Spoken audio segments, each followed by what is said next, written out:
Chapter 9. Sometimes the long way around is the best way home. Neve's rule for changelings. The between ways are a magic transportation system the folk used to get around New York.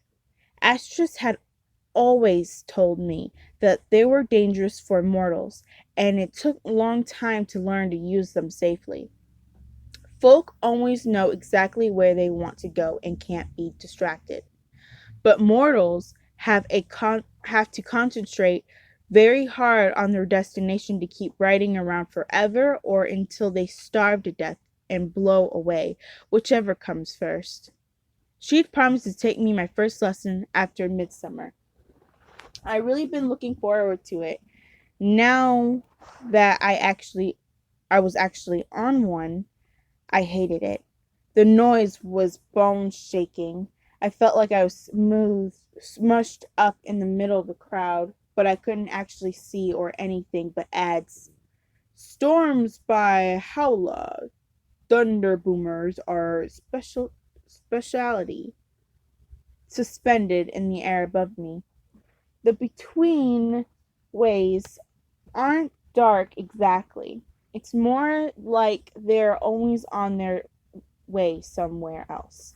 So they're not really there. Plus, I didn't have the first idea where I was trying to go. The fairy changeling wiggled and kicked and screeched. Ow! I yelled at her. Sandal hit a bruise on my leg. Do you want to be the ghost of the betweens? Shut up and let me think. She elbowed me in the stomach. I wanted to let her go. In fact, if she hadn't just basically rescued me from Carlyle's and his boogie friends, I would have. But only oldest sons and wicked stepsisters abandoned folk who helped them out of this tight spots. Following the Puka's rules of subduing historical supernaturals, I wrapped my arms more tightly around her. She jerked a few times and screeched almost louder than the betweens. But she stopped struggling just enough for me to be able to consider the options. Where I wanted to go, of course, was home. I wanted Central Park so badly that the station sign blinked past us over and over like a fairy flying in tight circles. But Central Park wasn't a home anymore, was it? Hadn't the Green Lady said its paths were closed to me? And wouldn't the Wild Hunt be all over me as soon as I set foot there? Not in daylight. It wouldn't. The hunt only rode at night. I guess the betweens took that decision because the next thing I knew, it spat at us at the platform. In front of us was a sign that said Central Park, an arc that framed a familiar scene of trees and bushes. I was home. I released the fairy changeling and stepped out into the park. Morning light slanted along a path winding through a grove of lying trees. I knew those trees. Central Park Central lay beyond them. The turtle pond and Beaver castle and satchel and my safe curtain bed. And Astris. I swiped my eyes and blew my nose on the hem of my spider silk dress. There was no point in crying now. Soon I would be in the kitchen in the castle, dumping all my problems into Astris' white furry lap. But not right away. My biggest problem had collapsed under the arc in a full-scale fairy fit. You can't talk to a supernatural out of a fairy fit, or comfort it, or tease it. All you can do is wait it out. I looked up to check the sun. Mid-morning, plenty of time before I needed to worry about the hunt. I sat down on a rock in the sun and wondered what Satchel would give me for dinner. Rather, Astris might have baked some cookies in the kind of adventure this was going to be. Maybe the Puka would trick the Green Lady into lifting her ban. Maybe the Puka and Astris I would all go on a quest together. Maybe Astris would find a prince for me to marry. I hoped it wouldn't come to that. While I was wondering, the fairy changeling continued to melt down. I'd seen plenty of fairy fits, and this one was harder to watch than most. I think it was because her face was all red and scorched out of the shape. Her nose was running. If that was how I looked when I cried, it was no wonder the folk laughed themselves into fits. Their idea of crying when they do cry is to allow two perfect crystal drops to fall from their eyes. I watched and I sat and watched her until the sun left my stone, and then I got up and paced. I started to worry about how long the fairy changelings could keep this up. Maybe I could just leave her and come back later. Would that make it my fault if she got into trouble? What if she was rude to some dangerous and got eaten? What if she forgot and told our true names to somebody like Peg Powler? I wasn't certain whether knowing our name would give Peg power over the fairy changeling, but I was sure it would give her power over me.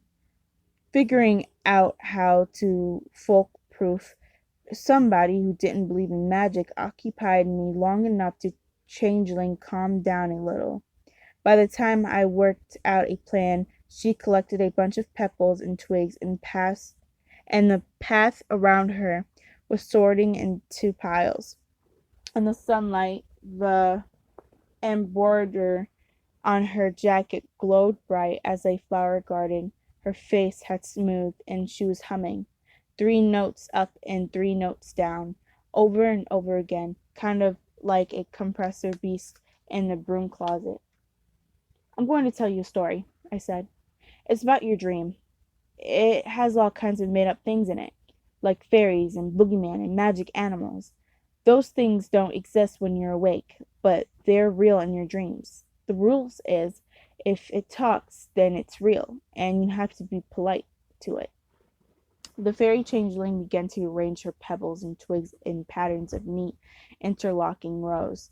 She didn't look up from her task, but she did stop humming. I decided this meant she was listening. Once upon a time, I said, a girl dreamed she was kidnapped by Tengu and brought a place called New York Between.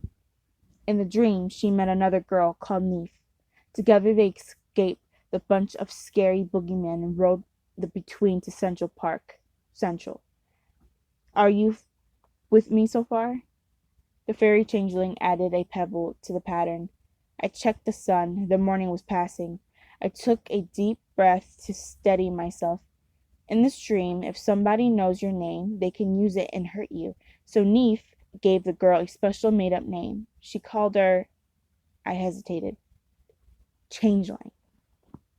I held my breath, waiting for my fairy twin to object, but she only poked a twig more perfectly straight. I went on. When Neef and the Changeling got to the Central Park Central, they went to see Neef's fairy godmother, who was called Estrus. She was kind of beautiful, with eyes like rubies and coat of soft white fur. Changeling wrapped her arms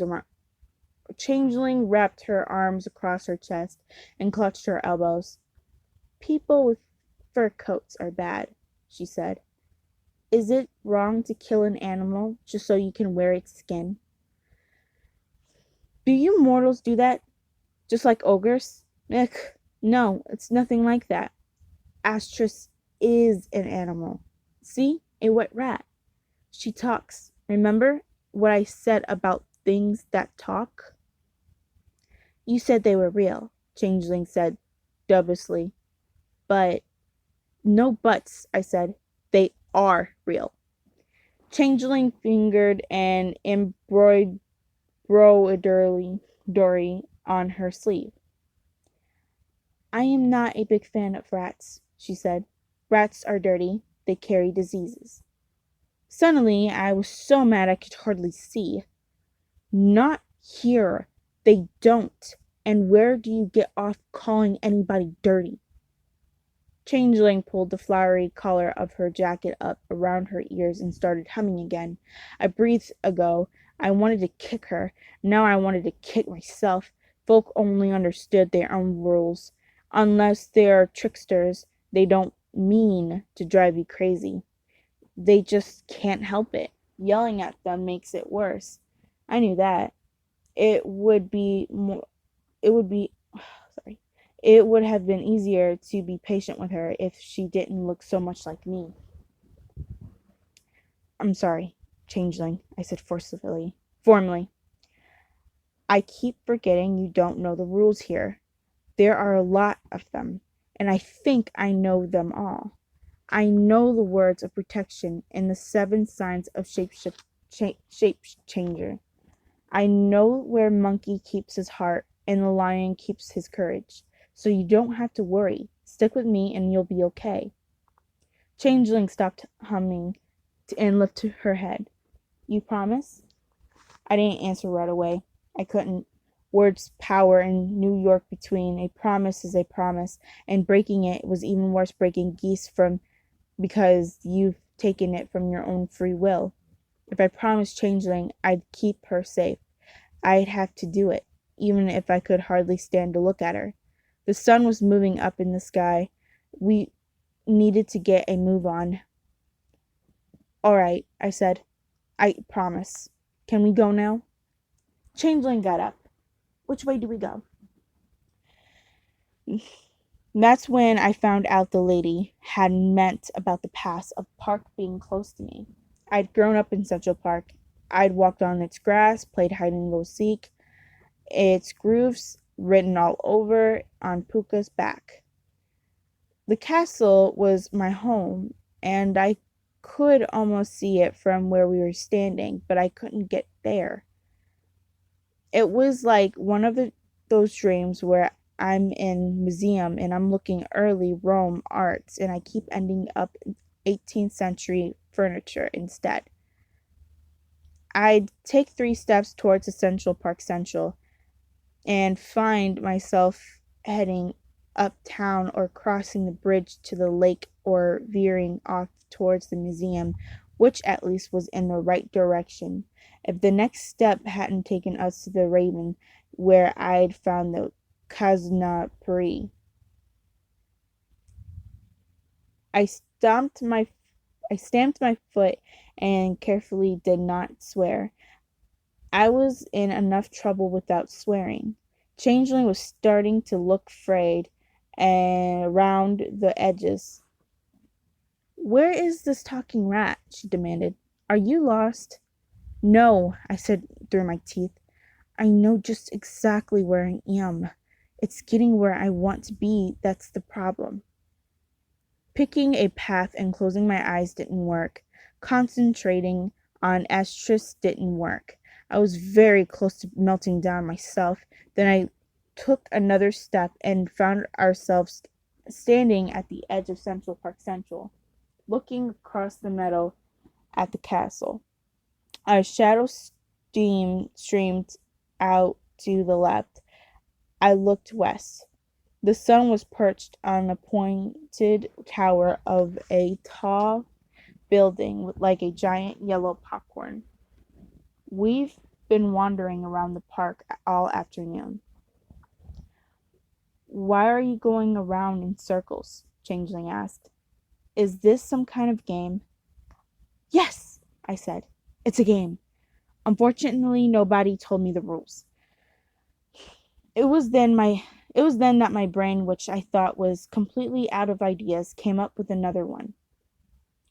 There's one move I haven't tried yet, I said slowly.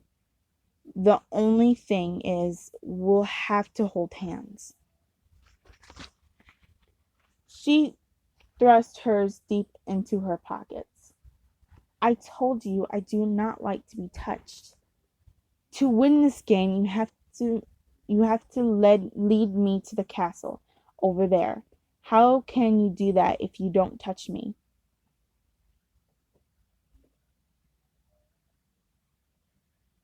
How do you do that if you don't touch me? Changeling scowled thoughtfully, then grabbed a handful of my spider silk skirt.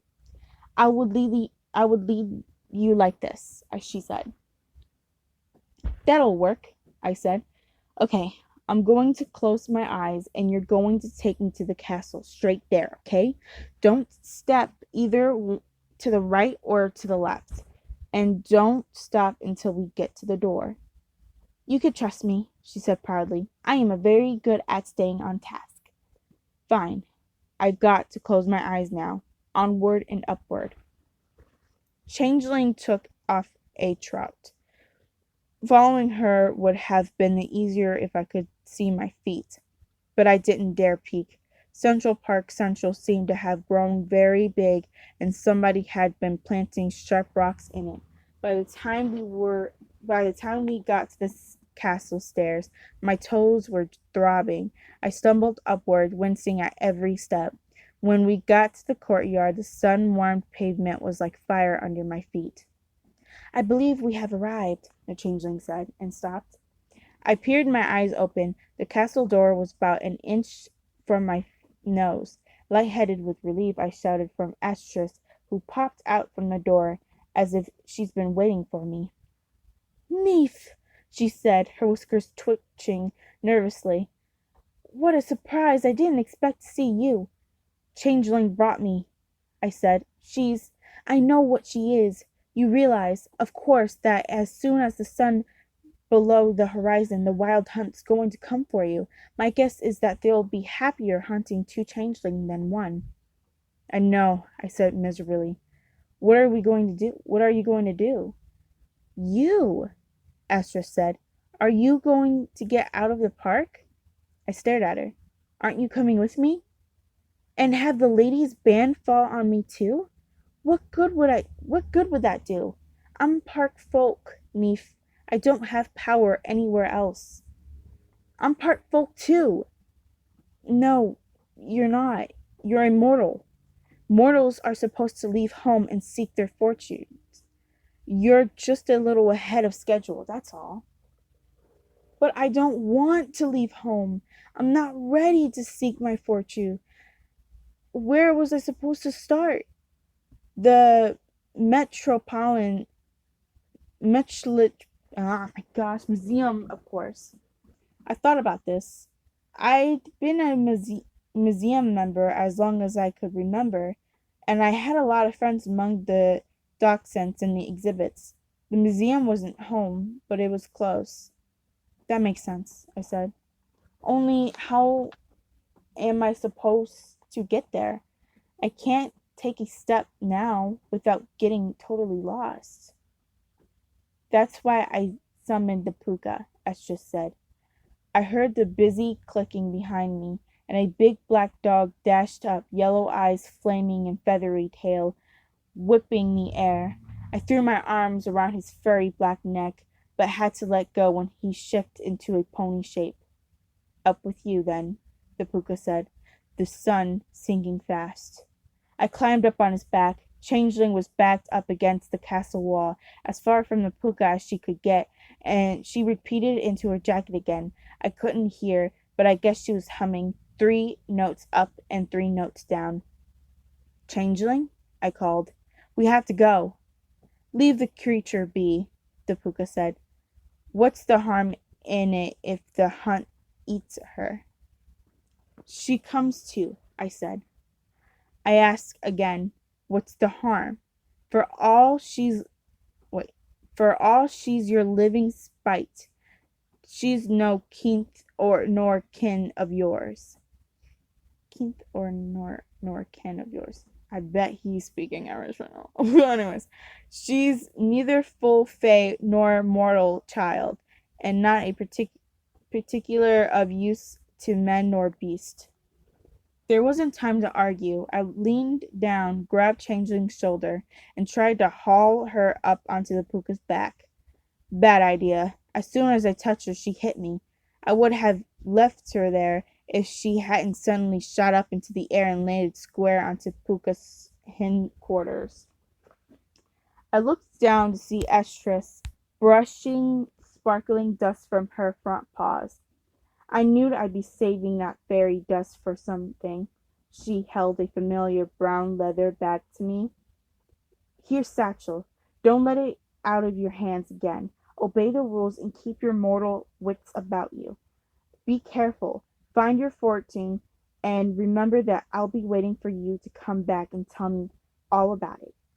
I hardly had time to sling satchel across my back before the pooka spun around and hind his legs and sprang off the wall down off the castle rock. Changeling clamped her arms around my waist. I whooped with excitement. Now that I have my fairy godmother's no, now that I had my fairy godfather's back, running from the wild hunt seemed less like a nightmare and more like an adventure. We landed on the far shore of the turtle pond with a thump that knocked the breath out of me. To the west, the sky flamed red and gold. Over the clap of Puka's hoofs, I thought I heard a distant howling. The hunt was awake.